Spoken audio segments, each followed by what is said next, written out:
Think about the last time you booked a flight or checked the weather on your phone. You didn't build a satellite, and you didn't call the airline's database directly. You used an API. But what is it actually? Let's break it down, crash course style. Imagine you're at a restaurant. You're the user. The kitchen is the server. It has all the ingredients and the power to make your food. But you can't just walk in there and start cooking. You need a messenger. That's the waiter. In the tech world, the waiter is the API. You give the waiter your order. That's the API request. The waiter takes that request to the kitchen. The kitchen prepares the meal and gives it back to the waiter. Finally, the waiter delivers it to your table. That's the API response. This is how ChatGPT works on your phone. Your app sends a request to OpenAI's kitchen.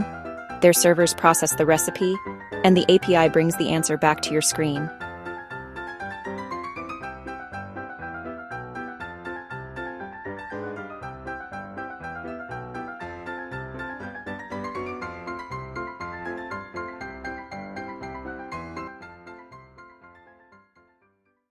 APIs are the digital glue connecting the world. No code copying required, just a request and a response.